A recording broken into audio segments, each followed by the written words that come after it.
बाळ ठाकरे फार आवडतात. बाळ ठाकरेंचं माझं असे संबंध होते. ए आशा, काय करतेस ग तू? म्हटलं रेकॉर्डिंग संपलं आहे बाळासाहेब. आता काय करणार तू?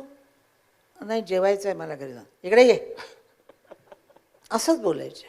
इकडे ये. मग आपण तिकडं जायचं. हां, काय म्हणतेस बोल, काय खायचं आहे का तुला? नाही नाही, मला नाही खायचं, चहा द्या बस बरं. हां, मग बोल आता काय करते. हां, मग तुझ्या वडिलांचं गाणं ऐकव बघू मला. ते नाट्यगीतं कोणी आजकाल गाते, याला त्यांची भाषा. काय तर मग त्यांचं ऐकत बसायचं. मग त्यांना एखादं गाणं बाबांचं ऐकवायचं, काय थोडंसं ऐकवलं. हां, आता जा तू. मला बोलवल्यावर परत, बाळासाहेब तुम्ही केव्हाही कुठेही बोलवता, काय काय वेळ असला तर यायचं, नाही म्हटलं तर नाही म्हणून सांगायचं. बरं म्हटलं. मला त्यांनी पहिल्यांदा ज्यावेळेला बोलवलं ऑफिसमध्ये, त्यावेळेला ते मला म्हणाले की त्यांची माणसं आली की बाळ ठाकरेंनी नवीन शिवसेना उघडली आहे, तुम्ही त्यांच्यात वेळ होतोय, वेळ तुमचा वेळ आहे ना तुम्हाला? हो, नाही नाही, वेळेचं कारण काहीच मी पसरले मी नाही नाही नाही, तुम्ही बोला. हां. तर बाळासाहेबांनी मला बोलवलं आणि मी सांगितलं कोण बाळ ठाकरे? म्हटलं मला यायचं नाही, मी येणार नाही. आणि मी त्यावेळेला तरुण आणि एकदम सन्नाट्यामध्ये. तर दुसरं बोलवणं आलं, बाळासाहेबांनी तुम्हाला बोलवलं आहे.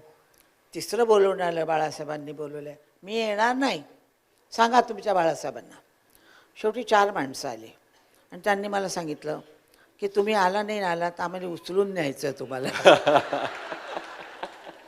उचलून न्यायचं आहे म्हटल्यानंतर मी उभी राहिले. म्हटलं हां हां चला मी येते तुमच्याबरोबर.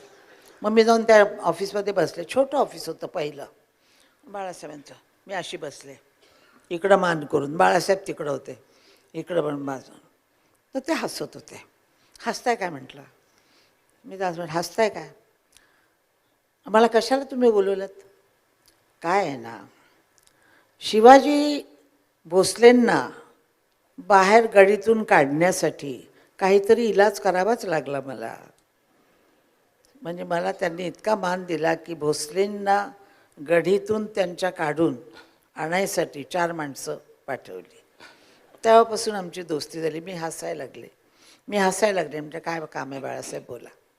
तर आणि बाळासाहेबांची दोस्ती अशीच माझी शेवटपर्यंत होती, त्यांच्या शेवटच्या ह्याच्याप्रमाणे पर्यंत होती. म्हणून मला ते फार आवडतात.